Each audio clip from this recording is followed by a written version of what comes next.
Welcome back, everyone, to another Explainer. Today, we're unpacking the latest Polymer Bazaar weekly report for the final week of August 2026. Now, if you track global polymer markets, you already know things are shifting at lightning speed right now. We've got a lot of moving parts, from unexpected production halts in the West to some seriously hesitant buyers over in the East. So, our goal today? Cut right through the noise and figure out exactly what this means for your buying strategy. Let's get into it. Here's the big question we're tackling today.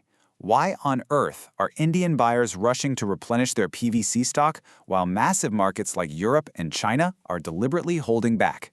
It's the core puzzle of the global market right now. And honestly, cracking the why behind these totally opposite behaviors, that is the absolute key to predicting exactly where prices are heading next. So here is our roadmap for today. First, we'll check the global PVC market pulse. Second, we'll explore the Western supply divide. Third, Eastern market hesitation. Fourth, we'll dive into India's buying surge. And finally, we'll wrap up with future trends and recommendations. Okay, let's dive into Section 1, Global PVC Market Pulse. Let's start with an overarching view of this rather fractured global ecosystem. When you look at the global PVC market today, it's pretty wild. It is deeply interconnected, yet it's being pulled by completely different regional forces right now. In some parts of the world, supply is tightening up super fast, creating an immediate squeeze. But then, in other areas, we're seeing these major demand slumps where the material is basically just sitting there. The whole market is really defined by these stark, structural contrasts. Moving on to Section 2, the Western supply divide. To figure out where these major shock waves are starting, we have to look west. And this brilliantly illustrates the divide, because we've got two massive markets facing completely different realities side by side. Over in the US, they are dealing with major plant shutdowns. This is causing some serious, immediate supply tightness, all while their export demand is actually going strong. Contrast that directly with Europe. Over there, supply is absolutely abundant, but demand, it's incredibly sluggish. And what's really telling is that we aren't seeing any market corrections to balance it out. Which brings us to the numbers. $700 per metric ton, that is the current US FAS Houston price. Because of those plant shutdowns shrinking the local supply, plus that surprisingly strong export demand we just talked about, the US market is running hot and tight right now. Buyers are scrambling for material that simply isn't there in high volumes. But jump across the Atlantic, and it's a totally different story.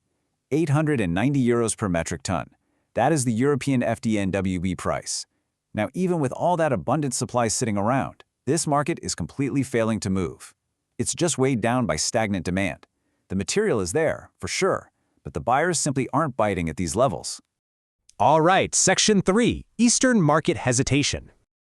So with the West fiercely divided between US shortages and European stagnation, let's pivot east to see how Asia and the Middle East are reacting to these crosscurrents. Let's start in Turkey. CFR prices are sitting right at $780 per metric ton. Why is it hovering there? Well, the data shows that seasonal factors have kept their demand remarkably low, and at the exact same time, their import availability remains really ample. You know, when you have plenty of supply meeting seasonally weak demand, you get a market that is just highly hesitant to make a move. And that hesitation echoes even louder in the Chinese bazaar. Demand is simply not gaining strength over there. Buyers are heavily negotiating with traders, aggressively hunting for only the lowest priced materials. What we're seeing is this highly cautious, just-in-time buying behavior. Chinese buyers are definitely not building stock right now.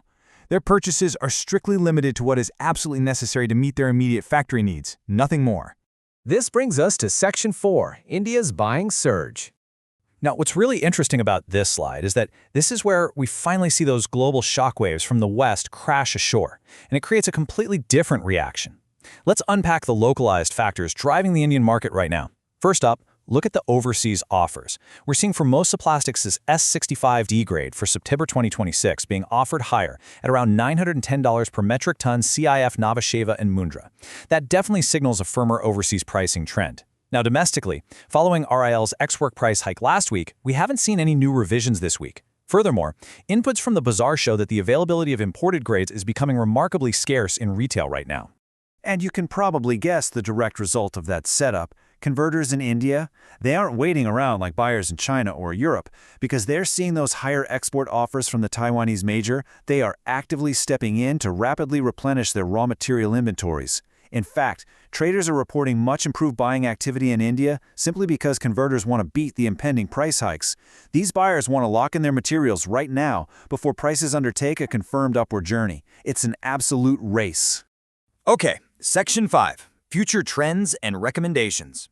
Let's move to and see how this builds from raw data analysis into a clear, actionable buying strategy for the weeks ahead. It's a pretty straightforward cause and effect chain, and it logically proves why domestic prices in India are virtually guaranteed to climb. Step 1. Higher export offers and increased freight rates are already hitting the market. Step 2. This naturally pushes the landing costs of imported materials significantly higher. Step 3. Because import costs are up, local producers have every incentive to revise their ex-works prices upwards. I mean, they need to maintain import price parity. Add in those retail shortages we just talked about, and local producers are perfectly positioned to implement those ex-works hikes at literally any moment. So, the crucial point is this. Our official recommendation based on this market pulse is definitive. Buy at the prevailing rates. Do not wait for the inevitable hikes to hit.